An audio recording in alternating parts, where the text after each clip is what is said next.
Hi, this is Mark from Faith on Tap. We've talked before about leaving a legacy, and today we're going to look at this from the other end. What advice or direction did you get from your own parents? We heard a wide swath of answers, all fascinating in their own right, but they shared a characteristic we noticed. Some positive things, but again, not necessarily godly. You know, they were godly in the context of they represented kind of God's heart in some way, shape, or form, but they had no reference or no foundation in the Word of God. So be kind to everyone. Well, yeah, I mean, that's a very biblical thing, but had no reference or no foothold in the scripture of love your neighbor as yourself, that type of thing. So this may beg the question, is it an advantage or disadvantage in having Christian parents? I'm not so sure that there's a big disadvantage in becoming a Christian without Christian parents, because I've known a lot of Christian parents who've raised children who want nothing to do with the church or Christianity. And I've known my parents who weren't Christian at all, who now have a son who's a pastor. And so I don't Who's think that? My brother. Yeah.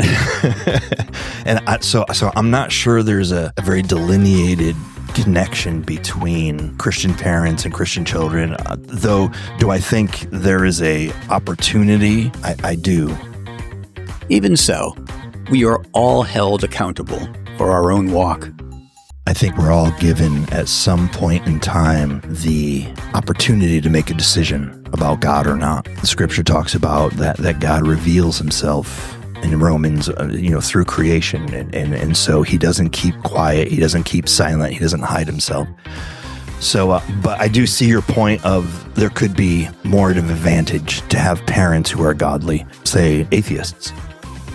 So enjoy the wisdom we gleaned and now share with you today on Faith on Tap.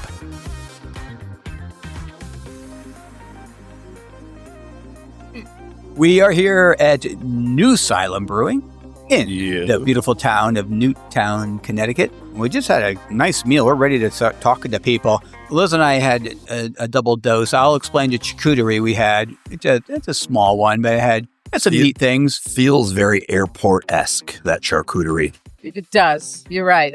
You nailed that one. It just had one meat, salami, had one type of cheese. Lots of fruit, though. Had lots of fruit. Some apricots. And some apricots. He misspoke. And it was fine. But the pizza, Liz? We had the hot Italian, which is really nice. It had, the nice Italian meats and a couple of cool little things, bourbon barrel, maybe Read it syrup. well. It just had a couple of nice flavors to add onto it. So it was sweet and hot.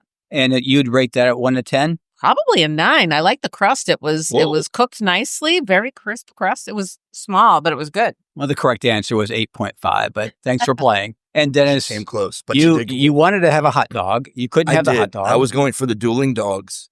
And what feast were you munching on? Well, because the fact that they had no hot dog rolls, I decided to go with the full spectrum pretzel. It's a really big pretzel. Yes. So he had a big pretzel, ladies and gentlemen. And it had salt, and there was salt on the pretzel. They hang it like naan bread. This thing was massive. There's spicy brown mustard. But I thank Mark and Liz for allowing me the airport charcuterie grazing because I needed protein. He did. Yes, son. And speaking of protein, our question today has nothing to do with protein. What life lesson from your mother and father do you implement in your life today? I expect to have some good answers because it's not spiritual, it's not religious. Everyone should have a response. Because they're all there. What do you think's going to transpire from this conversation?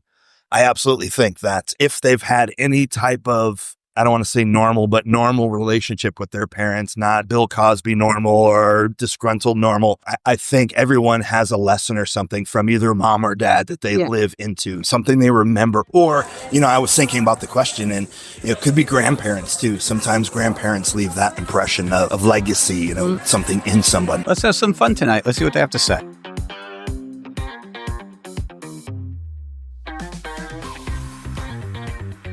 What life lesson did you take from one of your parents that you still apply today in your life? That is a very good question. That's a very good question. I'm going to say treat everybody the same, no matter what. And you do? I do. And I try my hardest to do so.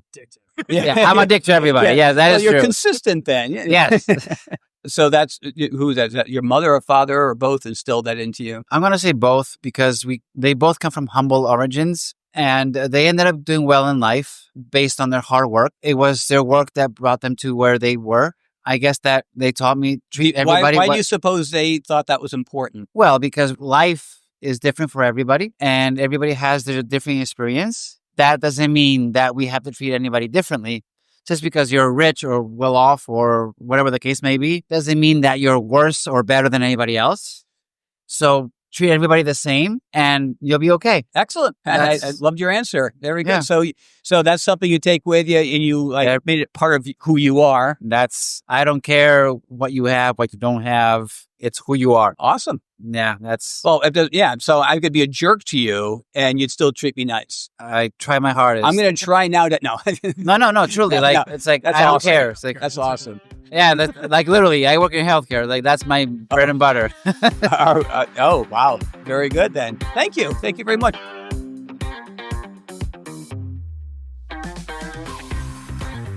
So what's a life lesson that one of your parents might have taught you that you still live by today? It was to value every day as it's your last. Our life here is a very finite time, and I feel like it's very easy to kind of take that for granted day after day after day.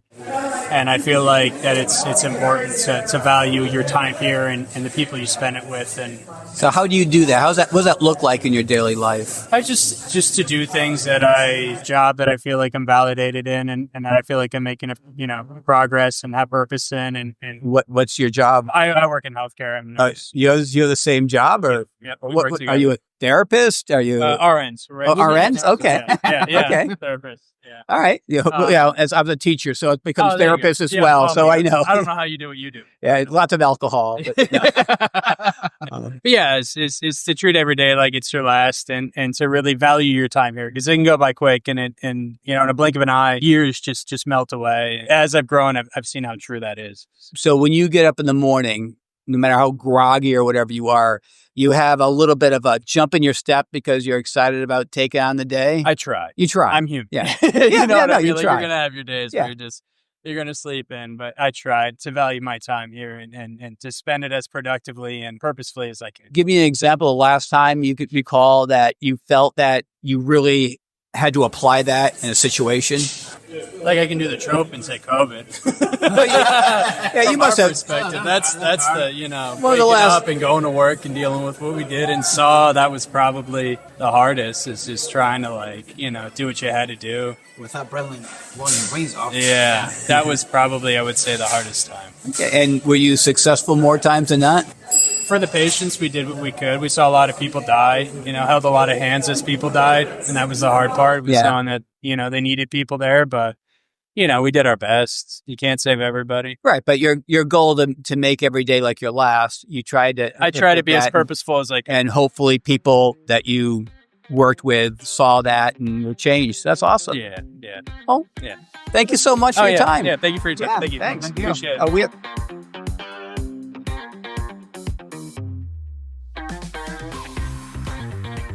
My name is Susie.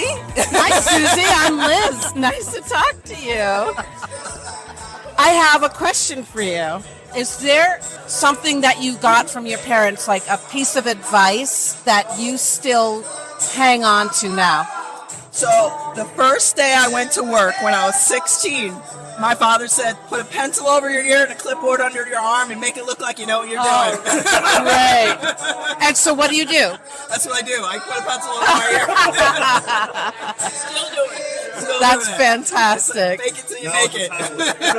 Yeah, now it's a tablet. Oh, that's I carry awesome. my laptop. So, and this is something that it's just really done you well over the years, and do you feel like it gave you confidence right from the get-go? Absolutely. That's really that is cool. the fake it till you make it mantra. I love it. That's my whole life, my whole career. Awesome. So now I'm talking to Bob. And Bob, so what is some advice or information you got from your parents that still hangs in there for you? He always said one hand washes the other. And how has that worked out in your life? It's very true. It's very, very true. It's gotta, you have to be able to, find common ground and, Great. it's, So can you give me an example? an example where this has worked out in your life? All the time. I live by it. Okay. You work with other people, you treat them well, they treat you well. There it is. and, So it's like almost like the golden rule kind of thing. yeah. All right. Do unto others as you want others unto you. Absolutely. Yep. And that's something you hold dear. And which of your parents instilled this My in you? father. Tough guy, but taught me some things. Okay. But no. Okay. Which was quite surprising. Okay. Politics. I wouldn't choose People that. do but- that? That's still a thing? In this country. And the younger one becomes a cop. Yeah. It's also surprising. Yeah. Interesting. You planted the seed, though. Sorry? You planted the seed. Yeah. Maybe Yes. yes. Planted the seed. Yeah, maybe Well, yes. I love that it's being passed down from generation to generation. Right. So what do you do that you love? In a business, I studied pharmacy and I work in the pharmaceutical industry. Okay. That's what I wanted to do. Very nice. And I meet these nice guys here, and that is great. Yes. Very cool.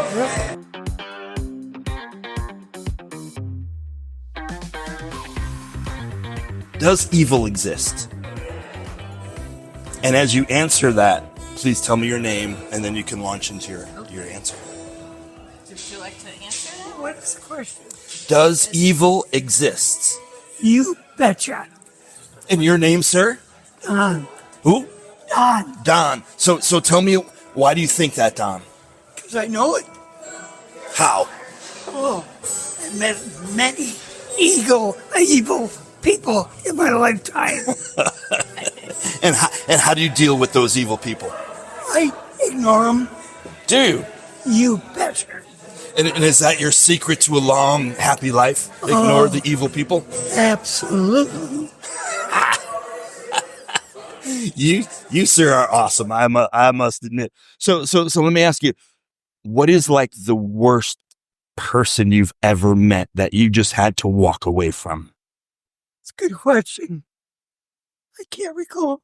Good, because you forgot all about them already. Thank you, sir. Anyone else like to answer that question? Name? My name is Debbie. Debbie. Nice to meet you, And- Debbie. A little bit closer. A little bit closer. I would say that good to evil to me are more of a karma issue. Mm-hmm. So I don't know if I believe in true evil I don't believe in the devil evil for sure. Mm-hmm. I believe in negative energy and positive energy that we all exhibit in this world. And I think that sometimes some people have that negative energy that is just rises to the top and that positive energy that sinks all the way to the bottom. So Do you think that there's a source of this negative energy and positive energy that we all seem to share somehow? can you define source? Like I'm a little Like an originator, like something that, okay, this is where good energy comes from. This is where bad energy comes from. Or is it a very individualistic thing for you? No, sometimes I think that negative energy might be something that is built up through the history of, I want to say, I do feel that the negative energy is people driven, not animal driven. So I do think that maybe that negative energy that is in the universe has accumulated, so it's a cumulative thing. So I don't think it's always necessarily from one person. Gotcha. Does that make sense? Yeah. So it's kind of we all share a little piece of it, and it's a building of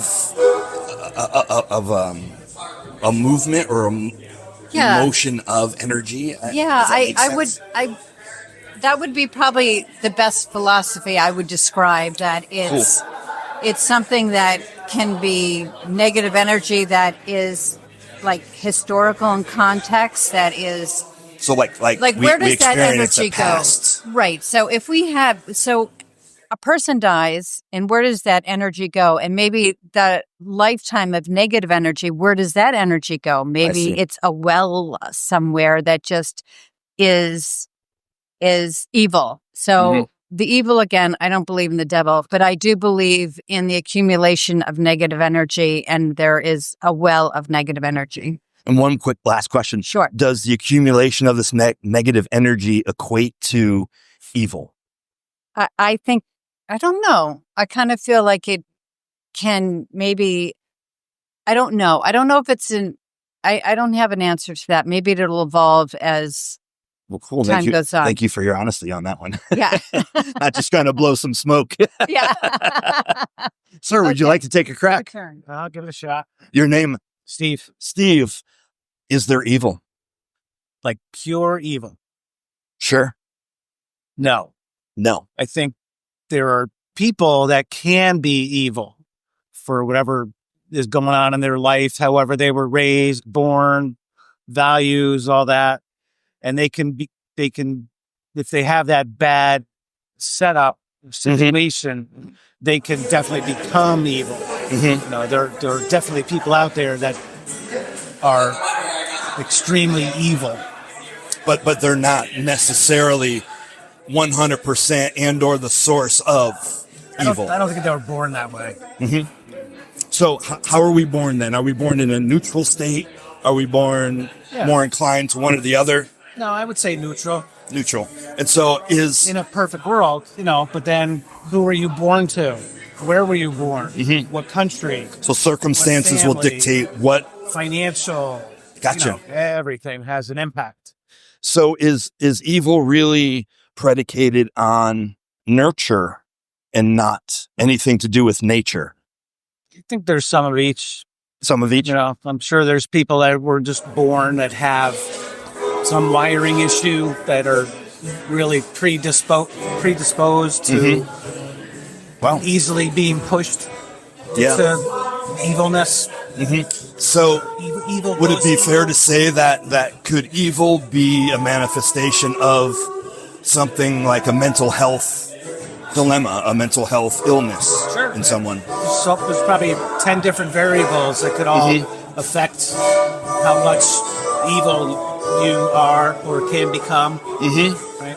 Wow. Cool. Thank you, sir. And like Bush said, you got to get them evil doers. And your name? Melissa. Melissa, how are you?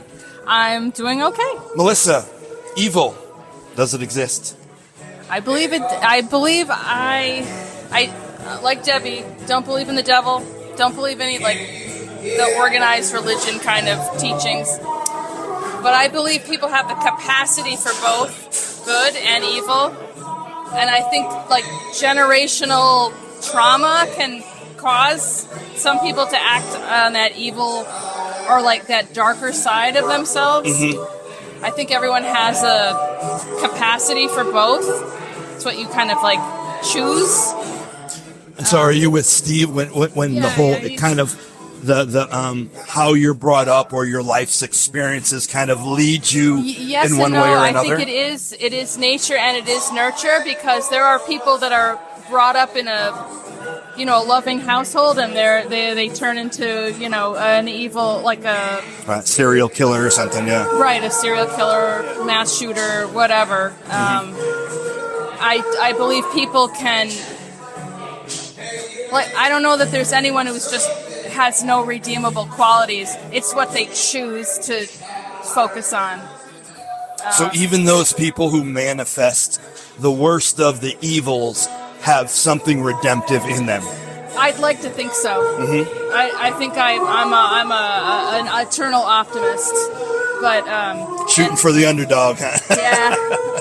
I always try to look at I always try to be grateful and look at the bright side of things and take people for where they are, but yeah, you look at things, how things are going in our country right now, and it's you wonder, does good have a shot anymore? I'm hoping. Cool. Well, thank you very much for your answers. You're welcome. That was so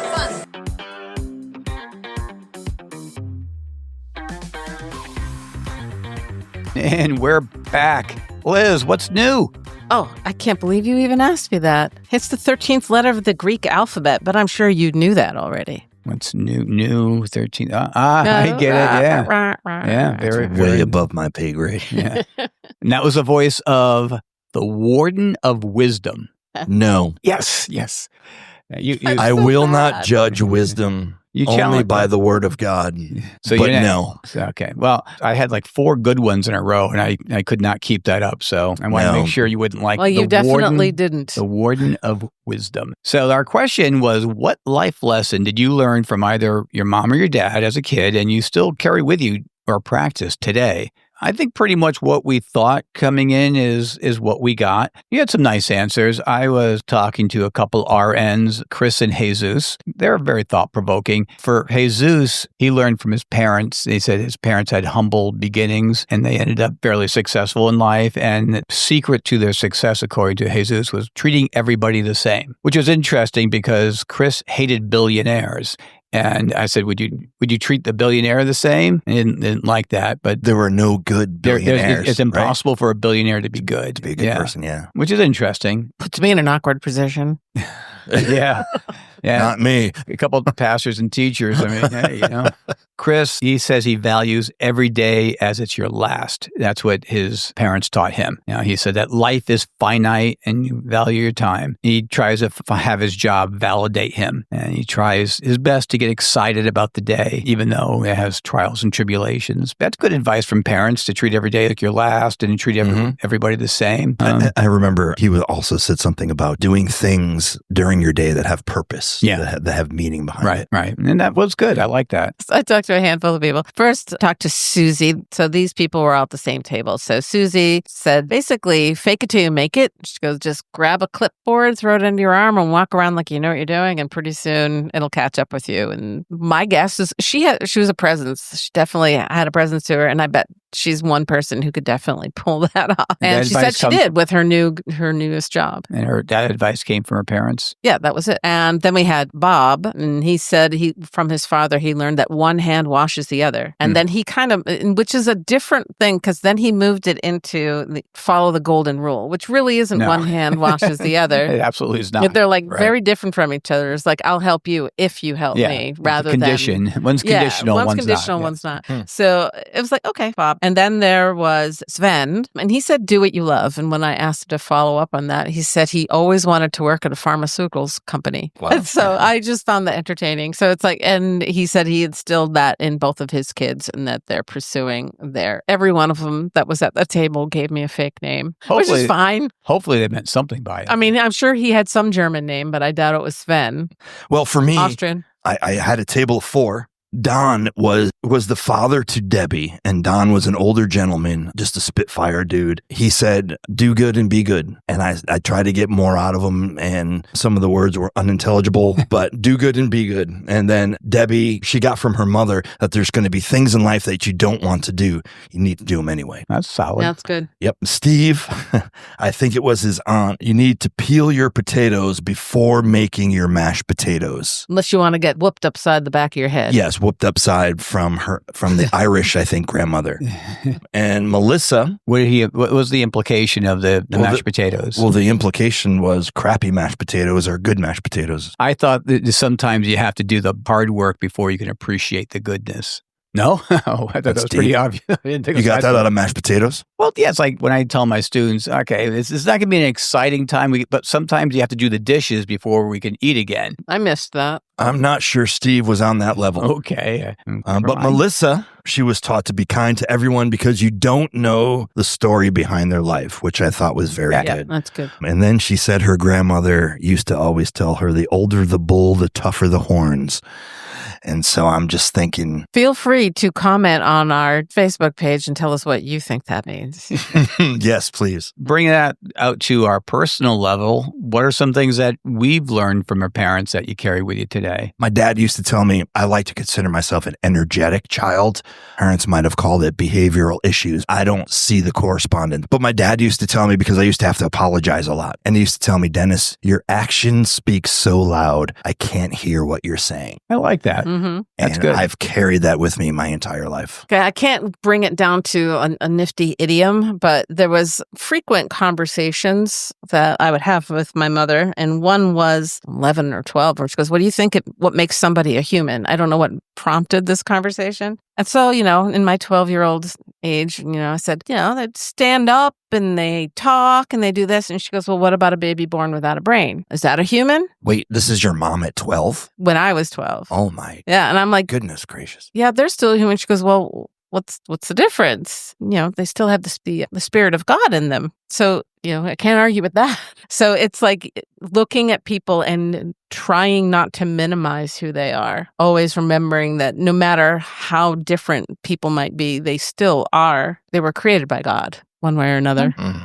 What did I learn? Well, my father, we grew up poor. My father was poor. So he ended up learning how to fix everything. No matter what it is, we didn't take it to the shop, or we didn't have a guy come over. We never had a guy. The guy was him. And I learned how to do stuff from him. And then when I, first was on my own, I was poor, and I learned how to do things on my own too. So it was just basically, that was one of the things I learned from my father. He was also really patient. I try to think I have patience. As a teacher, you're going to have that if you can be successful. My mother had two parts. During the kids phase of her life, then when she was older and wiser, there's two different moms there. When she did get older, she did have a childlike faith. I always admired that, because I always struggled with the faith, but she would just believe. She just believed because, and it's like, but okay, and she was always happy. So she had something happening there. Mm-hmm. So those are some of the lessons I've learned. Now I'm thinking, because I know people who grow up in a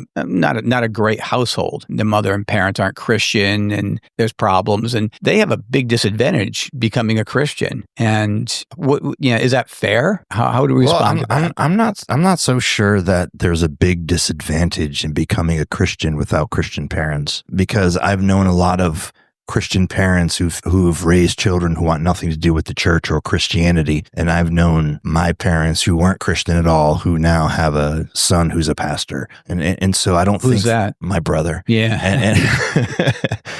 So I'm not sure there's a very delineated connection between Christian parents and Christian children. Though, do I think there is a opportunity? I do. But I look at my own children, and I was too Christian with my daughter and much better Christian with my son. A better Christian means less Christian? It actually does. Unfortunately, it really does. Meaning, what do you mean by that? More patience, more, you can go out for Halloween. Oh, okay. Gotcha. That type of thing. Yeah. We don't have to go to the harvest party. You can go with your friends. And you don't have to play on the church league on Sunday afternoon, because all those kids suck anyway at soccer.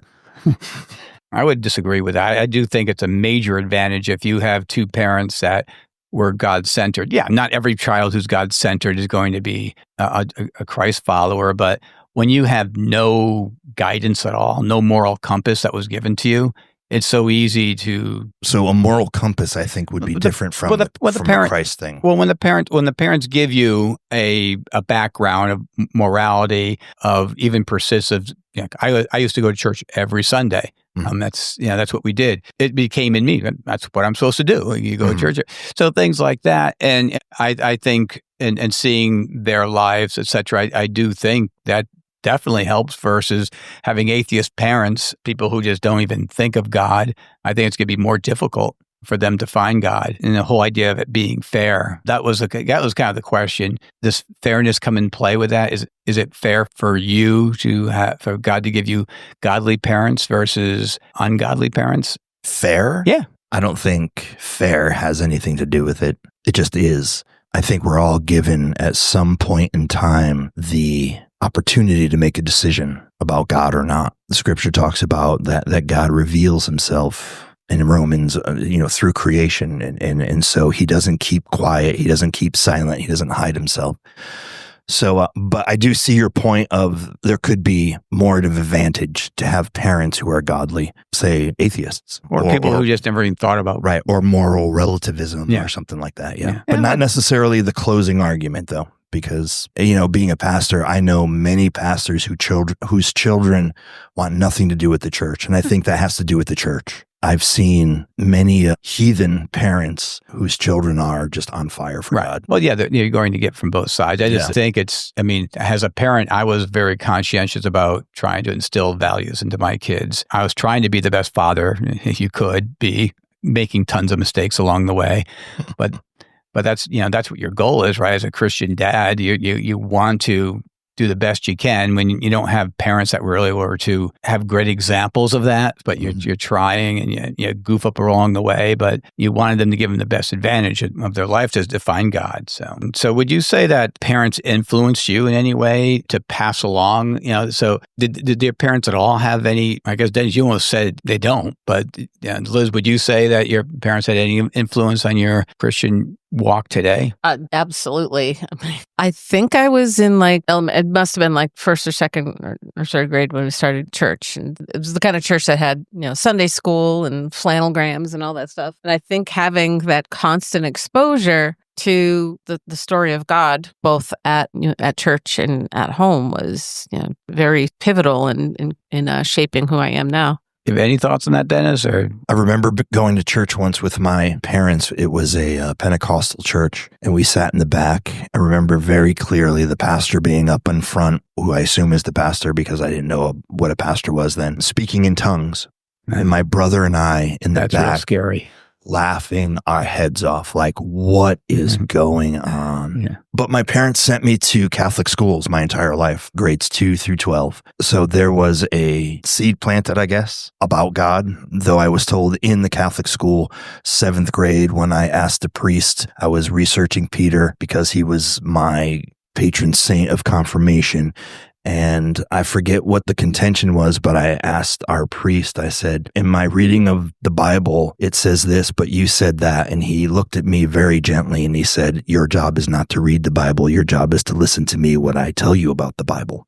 And I said, okay, at 7th grade. Yeah. And I can't even remember what it was about, but that had a lasting effect on me of this is for the elite and I'm just the peon. And I just go into the little room and tell, my 7 Hail Marys and 4 Our Fathers, and I lied to my parents. And okay, so those experiences were not necessarily positive for you. So that's all right.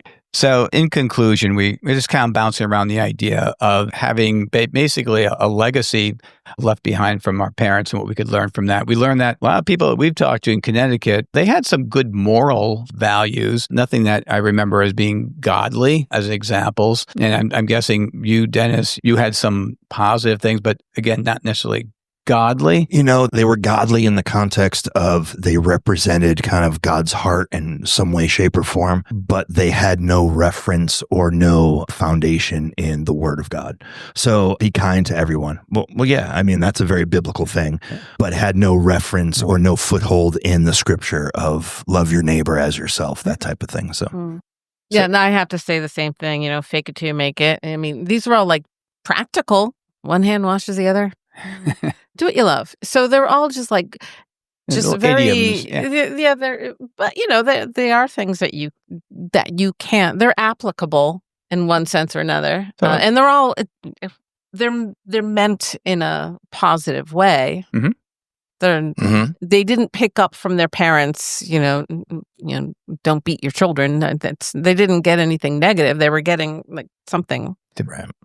So I guess in conclusion, the best way after hearing everyone and or reflecting is if people who are listening maybe think of how do you want to be remembered?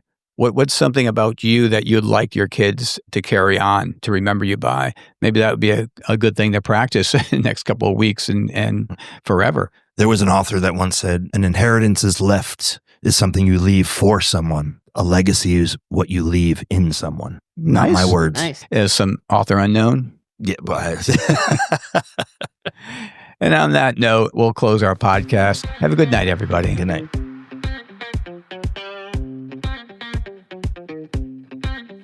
Tune in next episode when you'll hear Dennis say, the egg comparison doesn't work for you.